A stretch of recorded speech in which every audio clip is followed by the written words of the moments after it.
El vestido era de un lila suave, con la cintura plisada y un delicado bordado cerca del escote. Nada ostentoso, solo algo que Santiago una vez dijo que resaltaba mis ojos. No lo había usado desde su funeral. Esa mañana lo planché con cuidado, alisando cada pliegue, como si estuviera convenciendo a la tela de que recordara. En la cocina una lata de galletas de limón se enfriaba sobre la encimera. Cuando era pequeño, Emiliano solía robarlas de la bandeja con azúcar espolvoreada en la barbilla, los ojos abiertos, como si no pudiera creer que las había horneado solo para él. Salí temprano. La viña estaba a casi 2 horas escondida en una ladera que miraba hacia filas de uvas y caminos de grava pulida. Al llegar el valet tomó el coche sin decir palabra. El lodge principal olía a eucalipto y aceite de limón, ese tipo de aroma cuidado que gritaba: «Estás en un lugar caro». Entré sola sosteniendo la lata de galletas envuelta en lino blanco, como cuando llevaba cupcakes a las ventas de pasteles de la escuela de Emiliano. En la mesa de recepción, una joven con auriculares y una tablilla me saludó sin reconocerme. «¿Nombre?», preguntó, no sin amabilidad. «Clara Velázquez». Hojeó una página, asintió y me dio una etiqueta con mi nombre. Solo decía Clara en una fuente suave, nada más. Sin mención de madre del novio, sin listón, sin rol. Solo un nombre impreso como si fuera una invitada en una conferencia. Caminé despacio por el salón principal. Sillas blancas alineaban un largo pasillo, flanqueado por pétalos de rosa y faroles de cristal. Emiliano estaba cerca del altar con un traje impecable, la sonrisa ensayada. No me vio. Marina, radiante y serena, estaba a su lado. Su familia los rodeaba, toques en el brazo, risas que fluían con facilidad, esa familiaridad que yo ya no tenía. Un hombre con auriculares me guió a mi asiento, mesa 17, lejos, cerca de una puerta lateral. Las mesas del frente tenían letreros: familia de la novia, amigos del novio, padres de la dama de honor. La mía solo decía Clara. Me senté entre una mujer de Querétaro que criaba alpacas y un hombre que vendía seguros en Guadalajara. Fueron amables, curiosos, sin saber que yo era la madre de Emiliano. No los corregí. Cuando comenzaron los brindis, habló primero el padre de Marina, luego su hermano, luego su compañera de universidad. Hubo un chiste sobre tragos de tequila y algo sobre los dormitorios de primer año. Las risas estallaron. En un momento alguien preguntó: ¿la mamá del novio dirá unas palabras? Marina rió suavemente. Tal vez después dijo, ya sirviendo más vino. La cena fue servida en silencio. Jugué con un pollo seco y empujé un panecillo con mantequilla por el borde del plato. Nadie en mi mesa terminó su comida. El postre, un pastel de limón, se veía mejor de lo que sabía. Di un bocado y sentí la amargura atravesar el azúcar. Emiliano no se acercó a mi mesa. Ni una vez. Bailó con Marina, luego con su madre, luego con una tía. El fotógrafo pasó por mi lado 2 veces sin levantar la cámara. Sonreí de todos modos. Doblé mi servilleta con cuidado, la deslicé bajo el borde de mi copa y salí sin hacer ruido. Una semana después Emiliano llamó y me invitó a cenar. Solo nosotros, dijo. Marina estaría con amigas. Sonaba alegre, demasiado alegre. El suéter aún olía levemente a cedro. Lo había guardado doblado en un baúl al pie de mi cama, entre colchas viejas y mantas de bebé que nunca encontré razón para regalar. Era el mismo que usé el día que traje a Emiliano del hospital, color crema, botones de perla suave en las muñecas donde la lana se había gastado. Me lo puse sin alboroto, me recogí el cabello con una pinza floja y empaqué una bandeja de galletas de avena en una lata forrada con papel pergamino. Su nueva casa estaba justo al borde del pueblo, en una de esas colonias nuevas con aceras impecables y faroles idénticos. El tipo de lugar donde cada jardín parece aprobado por un comité. Estacioné en la calle y caminé lentamente por el sendero, notando la cámara bajo el alero. La luz del porche se encendió automáticamente cuando me acerqué. Eficiente como todo lo demás. Emiliano abrió la puerta antes de que tocara. Sonrió rápido y tenso. «Pasa, ma», dijo. Me dio un abrazo que apenas llegó a mis hombros. La cocina está por el pasillo. El pasillo olía a alfombra nueva y spray de limpieza con aroma a lavanda. Al entrar en la cocina, noté que la mesa ya estaba puesta, 2 platos, 2 copas de vino, una botella descorchada en el centro. Pero no había olores ni calor del horno, ni siquiera el zumbido de algo recalentándose. Lo que sí había era una pila ordenada de papeles sujetados con un bolígrafo azul colocado en diagonal encima. Sirvió el vino con cuidado, elogió las galletas que traje, preguntó por el viaje. Todo parecía memorizado como un guión ensayado frente al espejo. Luego, con una sonrisa practicada, señaló los papeles. «Solo algo para tener listo», dijo con ligereza.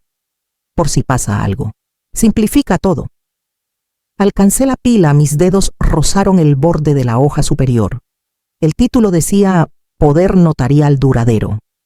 Frases legales llenaban los márgenes: autoridad financiera, transacciones inmobiliarias, efecto inmediato. La palabra agente aparecía más de una vez. Levanté la vista. Seguía sonriendo. «Es solo planeación inteligente», continuó.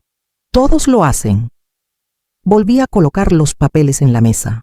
«Los llevaré a casa. Los revisaré bien», dije, manteniendo la voz calma. Sus ojos se desviaron brevemente al bolígrafo, luego a mí. Asintió una vez, demasiado rápido. Hablamos de nada. Después el clima, la barda nueva de un vecino, un programa que no conocía. No volvió a mencionar los documentos, no hacía falta. Cuando me levanté para irme, me acompañó a la puerta otro abrazo breve, más suave que el primero. La luz del porche se encendió de nuevo cuando salí bañando la entrada en un resplandor frío. Manejé a casa con la lata de galletas intacta en el asiento del copiloto. No me quité el abrigo al entrar. Me senté en el sofá, la pila de papeles en mi regazo, y los miré hasta que el tic-tac del reloj de la cocina dejó de sentirse real. Esa noche recordé algo que Santiago dijo hace años cuando actualizamos nuestros testamentos. Me miró por encima de la mesa y dijo: «Si me pasa algo, busca en el sótano. Sabrás cuándo es el momento». La casa estaba en silencio, de ese modo pesado que se siente cuando algo cambia dentro de ella. No había encendido ninguna luz desde que llegué. Solo el tenue resplandor de una lámpara de pasillo se extendía por el suelo, mientras estaba sentada, con el abrigo puesto, las mangas del suéter, envolviendo mis manos como si intentaran mantenerme quieta. Los papeles estaban a mi lado en el sofá, intactos desde el viaje. Volvió a mí como un suspiro que no sabía que estaba conteniendo la voz de Santiago, firme y baja, de hace años.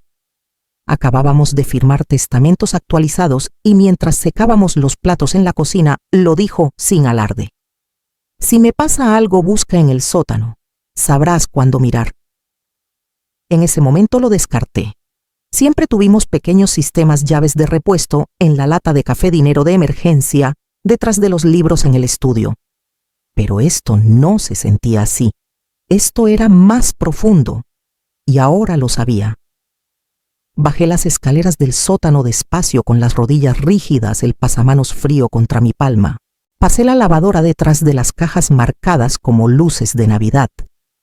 Y cosas de bebé, encontré una caja metálica pequeña bajo un estante detrás de una sábana. Era más pesada de lo que esperaba. Fría. La llevé a la mesa plegable y la abrí con manos que comenzaron a temblar. Dentro todo estaba ordenado. Claro, era de Santiago. Una carpeta de cuero etiquetada con mi nombre completo.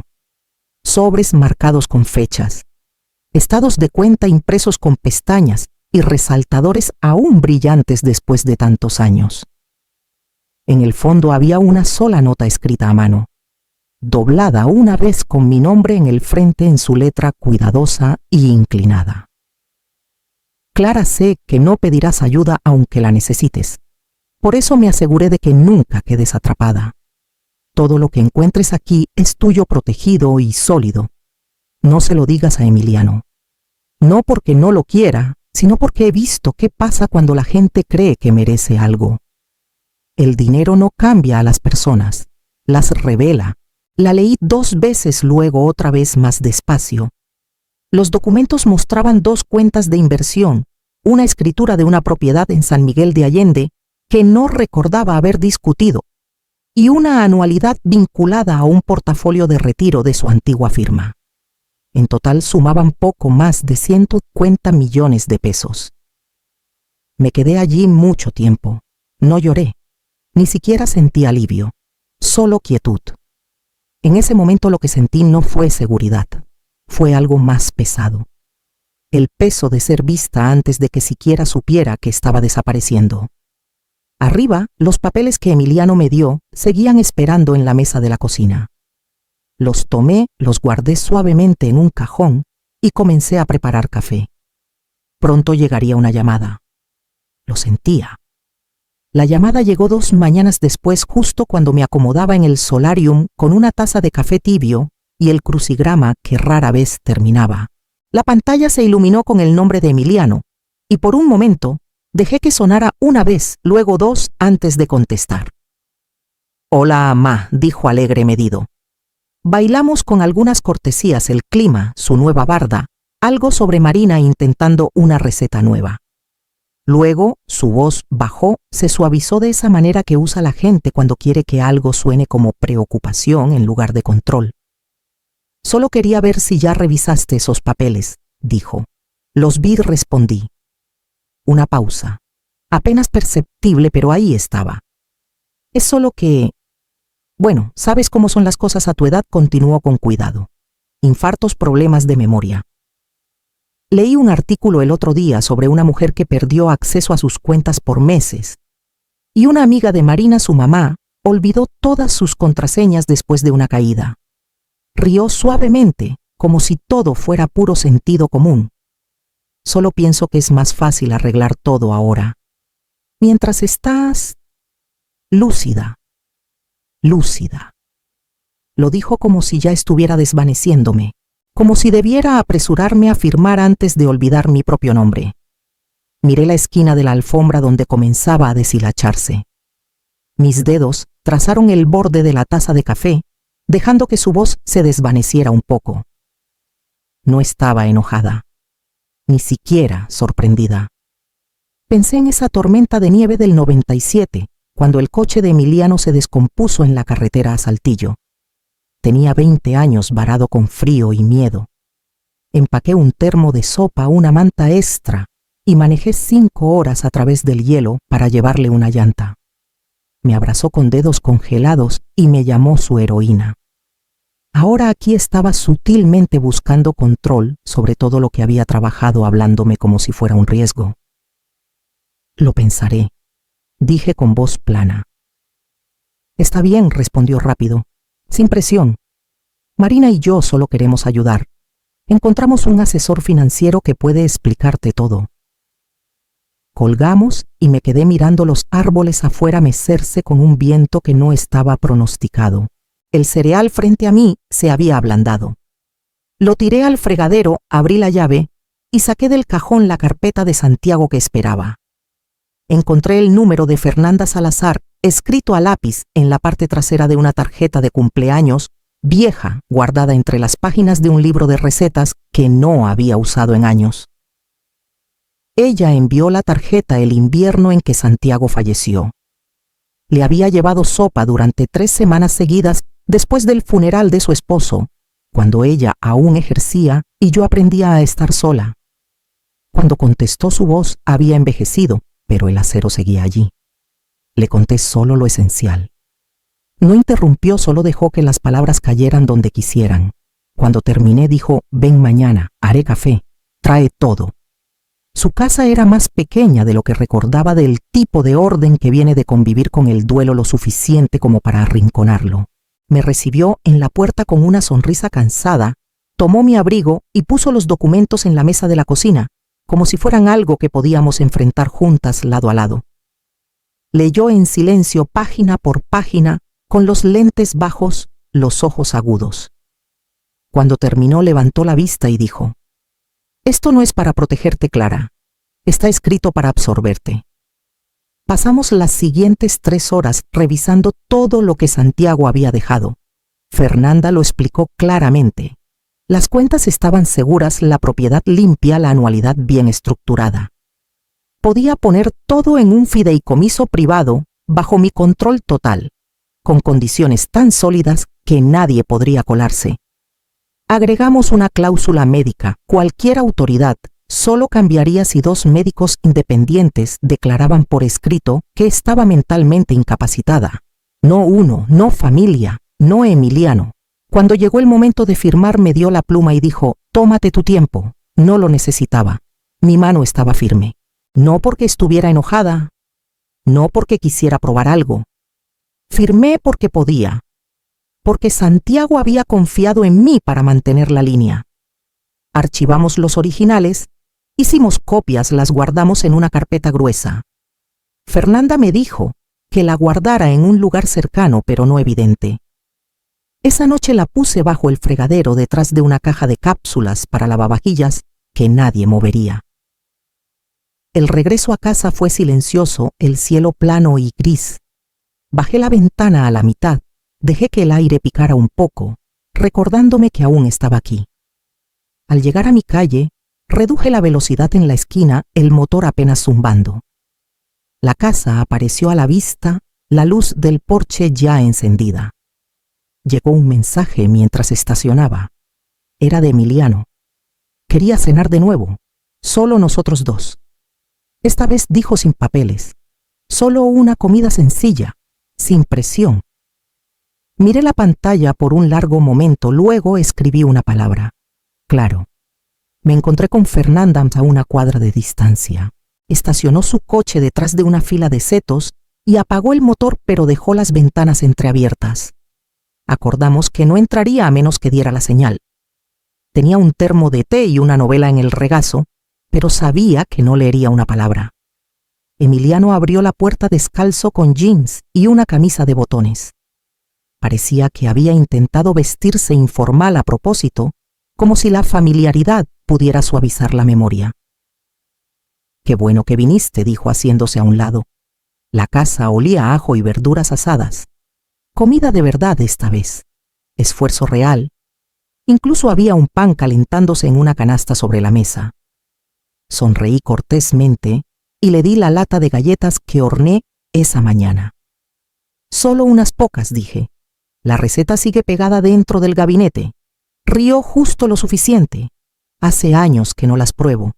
Hablamos de cosas ligeras. Ese tipo de plática que salta como piedra en el agua, libros, el clima, el perro de un vecino. Fue casi fácil, casi, hasta que los vi. Una nueva pila de papeles colocada con precisión casual en una mesa auxiliar junto al vino. Metida bajo una libreta, aún sujeta, aún esperando. No los toqué. No miré lo suficiente para que notara que los había visto. Esperé hasta que terminamos casi toda la comida, hasta que rellenó mi vaso de agua y volvió a elogiar las galletas. Luego, se levantó despacio, caminó hacia la mesa y trajo la pila. Su voz se suavizó. Hablé con un amigo que trabaja en leyes para adultos mayores. Dijo que hay una manera más fácil de hacer esto. Nada definitivo, solo provisional. Mantiene las cosas simples por si acaso. Deslizó los documentos hacia mí con ambas manos. Ni siquiera los miré. Saqué una sola hoja de mi bolso, la desdoblé y la puse encima de su pila. Sus ojos bajaron. Parpadeó. Una vez, luego otra. Era el fideicomiso ejecutado, firmado y notariado con mi nombre claramente listado como única autoridad y propietaria. Transferencia total, revocable solo por mí. Ya me encargué de todo, dije con voz tranquila. Pero gracias. Se recostó los dedos, tamborilearon una vez en la mesa antes de detenerse. No dijo nada. Entonces se abrió la puerta. Fernanda entró como si perteneciera ahí, con el abrigo en un brazo, el bolso en la mano. «Buenas noches», dijo suavemente asintiendo hacia Emiliano. «Clara, ¿lista para irnos?» Me levanté, recogí mis cosas y la seguí hasta la puerta sin mirar atrás. Afuera el viento había aumentado. Me subí el cierre del abrigo a la mitad y dejé el resto abierto. Fernanda no habló mientras caminábamos. Solo igualó mi paso hasta que llegamos al coche. Al alejarnos, miré una vez por el retrovisor y vi la luz del porche apagarse detrás de nosotros. A la mañana siguiente llegó el mensaje justo antes de las 10. El mensaje llegó la mañana siguiente. Vi su nombre parpadear en la pantalla mientras servía café y por un segundo casi no miro. Pero lo hice. Hiciste esto más difícil de lo necesario. Eso fue todo. Sin saludo, sin suavidad, solo culpa disfrazada de final. Puse el teléfono boca abajo junto al fregadero y me concentré en el jugo de naranja que había servido antes. Se había calentado. Lo tiré por el desagüe, enjuagué el vaso 2 veces. No por enojo, solo porque ya no lo quería. Esa tarde llegó un segundo mensaje. De Marina esta vez. Lamentamos que las cosas se pusieran incómodas. Intentábamos planear responsablemente. Si alguna vez quieres hablar, estoy disponible. Criaste a un hijo fuerte. Solo queríamos apoyar su futuro. Leí sus palabras 2 veces. Eran suaves en la superficie, pero debajo había algo más filoso, como si se hubiera trazado una línea y yo me hubiera salido del lugar. No respondí. Tampoco lo borré. Solo dejé el teléfono a un lado y dejé que el silencio se extendiera. Esa semana comencé a pasar más tiempo en la biblioteca del centro. No para leer, sino para estar en un lugar tranquilo donde nadie esperaba nada de mí. Ahí conocí a Juana, que traía crucigramas y siempre me ofrecía un caramelo sin preguntar. A Lorena, que tejía en silencio en una esquina. Y a Margot, que caminaba con un bastón que rara vez usaba, salvo cuando alguien la miraba. No compartíamos detalles, pero con el tiempo comenzamos a reconocer las formas del duelo de cada una. No siempre se decía. La mayoría de los días no hacía falta. Una mañana Margot me invitó a ayudar con el jardín detrás del edificio. La tierra era dura, descuidada, desigual. Juntas la removimos fila por fila con las manos en la tierra. Plantamos tomates albahaca, unos girasoles, solo por terquedad. Lo llamamos el rincón silencioso. No pensé mucho en Emiliano mientras plantaba, no a menudo. Y cuando lo hacía no dolía como antes. Algo había cambiado, no sanado, pero aclarado. Esa mañana, mientras caminaba a casa con tierra aún bajo las uñas, vi un coche estacionado al otro lado de la calle. No se movía. No tocó el timbre. Solo estacionó al otro lado de la calle y se quedó ahí con las manos en el volante, como si no estuviera seguro de quedarse o irse. Lo observé desde la ventana de la cocina, con la tetera aún calentándose en la estufa. Tras unos minutos salió, sin carpeta esta vez, sin papeles, solo un sobre blanco sostenido flojamente en una mano. Subió los escalones del porche despacio y se sentó como cuando era niño, esperando a que la cena estuviera lista, espalda encorvada, codos en las rodillas. Cuando abrí la puerta levantó la vista. Su rostro estaba cansado, pero más suave de lo que recordaba. Lo siento, dijo. Dejé que el dinero hablara más fuerte que el amor. No quise, pero lo hice. No me apresuré a responder. Me senté a su lado, no cerca, pero tampoco lejos. La madera crujió bajo nuestro peso. Escuchamos la brisa en los árboles por un momento antes de que hablara. Te perdono, dije. Pero el perdón no viene con una llave. Asintió. No discutió. Solo puso el sobre entre nosotros en el escalón y se levantó. Gracias, dijo y caminó de vuelta al coche. No tomé el sobre de inmediato. Me quedé sentada dejando que el silencio llenara el espacio que dejó. Esa noche escribí una carta no para él, sino para la mujer que solía ser, la que doblaba servilletas con precisión y creía que el amor significaba siempre decir sí. Le dije que estaba bien dejar de sostener todo, que podía sentarse ahora. El peso ya había sido llevado lo suficiente. Más tarde horneé un pastel pequeño, solo una capa, solo para mí. Encendí una vela y pedí un deseo que no dije en voz alta.